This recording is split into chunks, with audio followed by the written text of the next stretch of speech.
Salut la famille crypto, j'espère que vous allez bien. Alors aujourd'hui, je vais vous faire un petit tuto sur comment monter un node sur la plateforme iOS.network.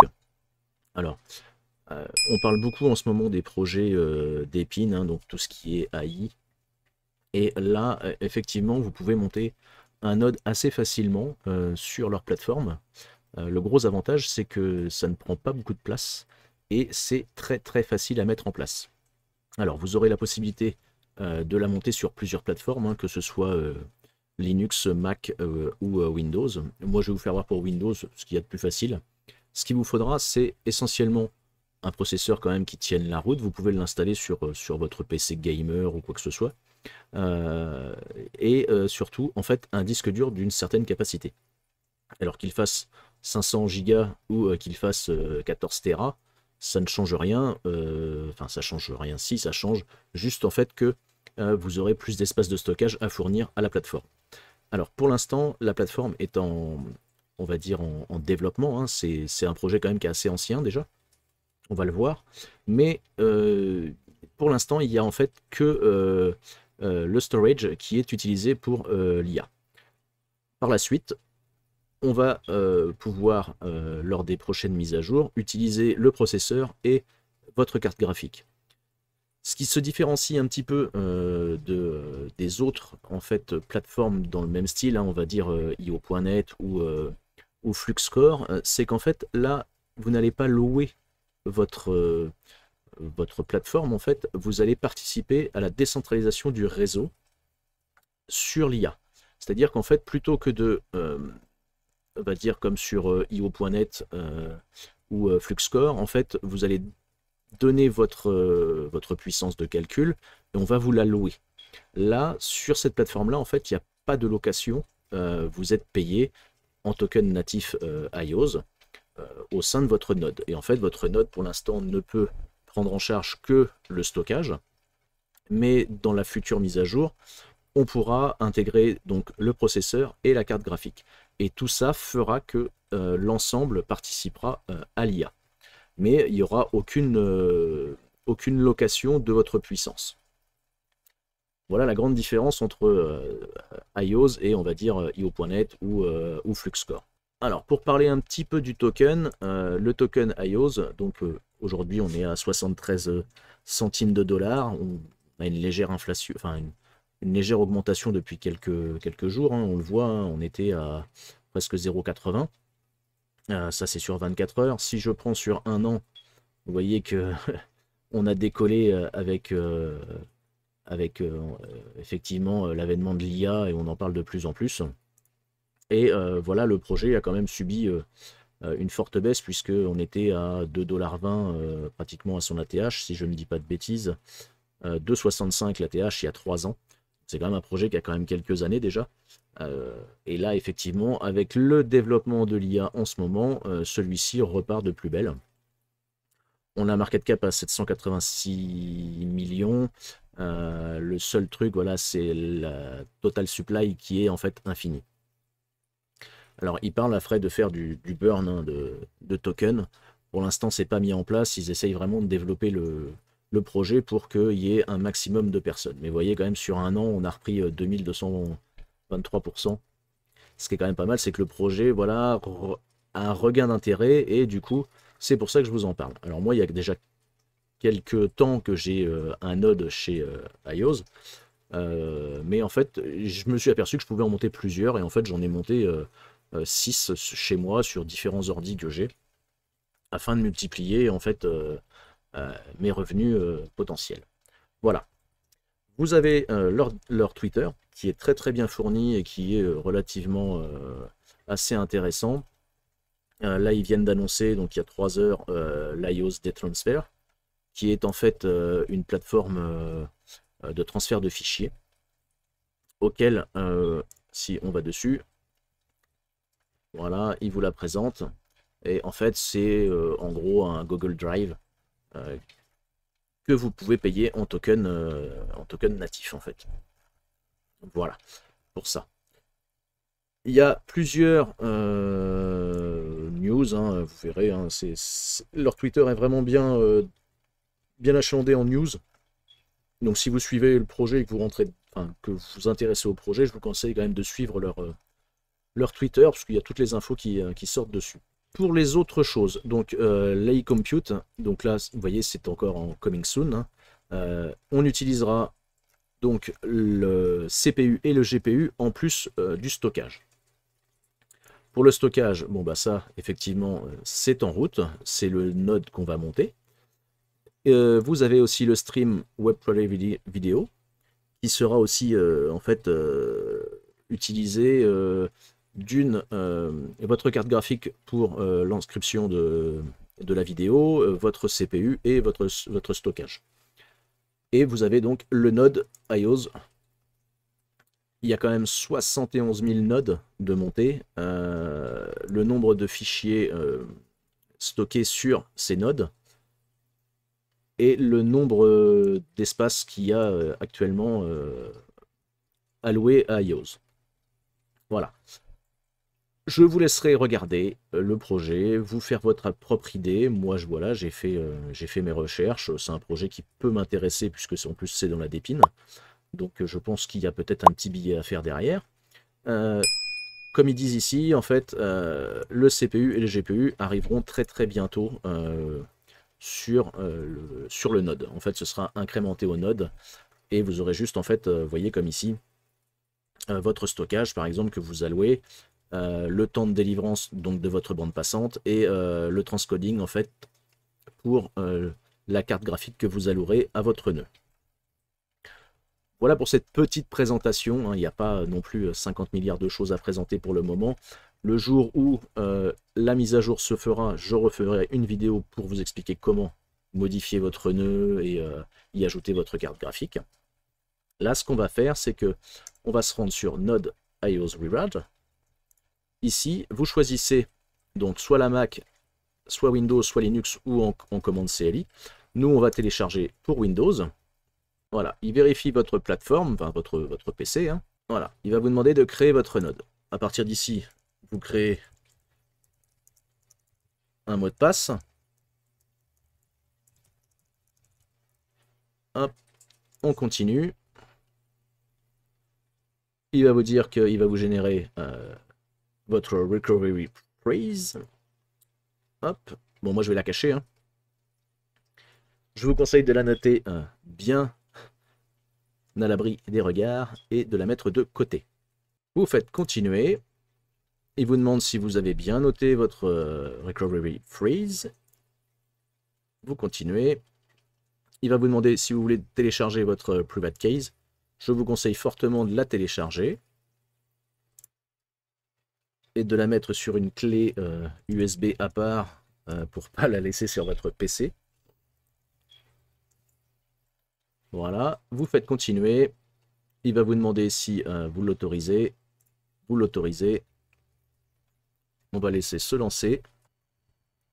Là, vous validez aussi. Voilà. Donc là, moi, il m'a trouvé un disque dur. Directement, il vous trouve un disque dur. Hein. Et il vous demande, en fait, quel espace vous allez vouloir allouer à ce disque dur. Donc, je vous conseille de mettre 13 Go pour l'instant. Je vais vous expliquer pourquoi après. Vous faites Save. Voilà. Là, votre nœud est en route. Ce qu'il va falloir faire, c'est éditer. Ici, vous allez aller dans Storage Detail. Donc là, il m'a trouvé un disque de 14 Go, max limite. Donc c'est pas sur celui-là que je vais vouloir le mettre, puisque c'est mon disque dur principal. Vous allez dans Storage Folder. Et on va changer la destination de notre node. Je vais le mettre sur Data 1, puisque c'est un disque dur que je n'utilise pas. Je vais le sélectionner, je fais Save. Il va redémarrer le node. La migration est OK. Je fais Finish. Voilà, et là je vais aller éditer la capacité. Donc là j'ai 465 Go de disponible. Je vais le mettre à fond, puisque ce disque dur ne me servira que pour IOS. Je sauvegarde. Voilà. Et à partir d'ici, votre node est en route. Ici, vous pouvez cliquer pour qu'il vous explique un petit peu les différentes choses que vous pouvez faire. Hop, on laisse, voilà. à partir de là, vous pouvez aussi créer une temporisation en fait pour savoir quand est-ce que vous voulez que votre node soit utilisé. C'est ça aussi qui est pratique, c'est qu'en fait il n'a pas besoin d'être utilisé H24, vous pouvez lui mettre en fait un tempo pour dire voilà je veux qu'il travaille que du lundi au vendredi puisque le samedi le dimanche mon ordinateur est éteint. Vous pouvez lui mettre 1 heure de démarrage et 1 heure de fin. Ça c'est assez sympa puisque en fait voilà vous pouvez juste on va dire si vous le mettez sur votre ordinateur de bureau, vous pouvez le faire tourner que la nuit, puisque la journée vous utilisez votre PC, vous ne voulez pas que ça vous embête, ou le laisser tourner tout le temps. C'est un des petits trucs qui est assez sympa. Ici, sur cet onglet-là, vous avez votre balance. Donc il va falloir que votre node soit mis sur le réseau, qui commence à avoir des jobs en fait par rapport à votre stockage. Et au fur et à mesure du temps, vous allez gagner un petit peu de IOs. Et vous pourrez les retirer ici. Donc vous mettez votre montant, votre adresse et vous faites process pour envoyer vos données. Voilà. Donc le node est bien lancé. Maintenant je vais aller un petit peu plus loin dans le truc, c'est que vous allez pouvoir faire ensuite du staking de vos tokens. Et ça c'est encore un plus, c'est que vous pouvez accumuler du IOs tout au long de la journée. Et quand vous avez un certain montant, vous pouvez l'envoyer en fait sur votre wallet et pouvoir faire du staking avec. Donc, vous allez aller ici, vous allez aller sur dApps. Hop, pardon. Hop, ici. Et ici, vous allez avoir IOS Web Wallet. Donc, il vous faudra créer votre wallet ou connecter votre wallet. Vous avez l'avantage, c'est que vous pouvez le connecter avec MetaMask ou avec Keplr. Donc, vous faites comme vous voulez, hein, MetaMask, Keplr. Ou sinon, vous créez votre wallet et il va vous donner pareil, les 24 mots, il faudra le créer jusqu'au bout. Donc une fois que vous aurez créé votre wallet, ça ressemblera à ça, voilà, vous pourrez le staker. Donc il vous faudra ici utiliser votre... Hop, pardon. Vous faites recevoir, vous choisissez le réseau IOS, et ici vous avez votre adresse. Vous copiez l'adresse. Vous allez donc sur votre node. Vous voyez, ça c'est un autre node que j'ai. Donc vous voyez, j'ai 10 Go sur 1800 Go d'utiliser. J'ai récolté ça en reward. Et ce que je gagne le plus, en fait, c'est sur la bande passante allouée. J'ai gagné 7,69. Donc au total, 7,70 IOs. Vous faites withdraw. Vous mettez, on va dire, 7. Vous mettez ici votre adresse, faites process, il va vous demander le password de votre node et vous les envoyez. Une fois qu'ils seront envoyés, vous pourrez en fait les staker, donc ici sur staking, et vous irez choisir en fait un validateur. Donc l'API par exemple à 10,79, l'uptime, la commission 1%, il est bien actif et l'avantage c'est que vous avez le voting powers qui est de 23%. Donc là, vous pouvez en fait classer par puissance de vote. Là, pour l'instant, voilà, c'est vraiment celui-là, le plus gros pool de staking qui est le plus intéressant. Vous faites Delegate. Bon, là, j'ai pas d'IOS dessus, donc je peux pas le faire. Mais vous faites Max et vous faites Staking et il va vous les staker. Voilà. Pensez bien que la période d'unlock est de 28 jours, donc si vous voulez récupérer vos tokens, pensez-y au bon moment. Et ensuite, vous pourrez directement soit les bridger, donc ios.net sur soit Binance Smart Chain. Donc ça, vous pouvez les changer de blockchain, ce qui est assez intéressant. Et si vous voulez les vendre, donc du coup, si on regarde sur CoinMarketCap, non, CoinGecko, alors, le market, ils sont disponibles, donc quand même sur KuCoin, sur Coinbase, hein, bien sûr, mais vous avez déjà quand même KuCoin, Gate.io, Bybit, qui vous permettent en fait de les revendre. Voilà, donc c'est assez simple, franchement, pour monter un node comme ça, il y en a pour 10 minutes. Si vous avez un disque dur qui traîne sur votre PC, vous pouvez bien sûr utiliser ce disque. Sachez par contre que vous ne pouvez ajouter qu'un seul disque, et ça c'est un peu dommage, mais vous ne pouvez ajouter qu'un seul disque sur votre node. Donc si vous voulez ajouter une grosse capacité, il vous faudra faire un RAID. Les SSD ou les HDD sont compatibles avec le node, il n'y a aucun souci. Vous pouvez mettre l'un ou l'autre, il n'y a pas de problème. Voilà, et bien écoutez, je pense que j'ai fait le tour. C'est une vidéo assez rapide, le node est franchement très très simple à installer.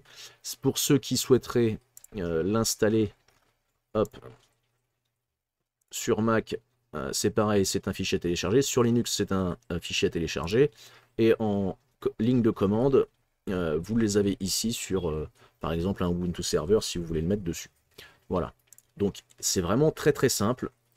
Pour l'instant, il n'y a vraiment que le stockage qui est utilisé, mais par la suite, n'oubliez pas que le CPU et le GPU vont être très très utiles au développement du projet.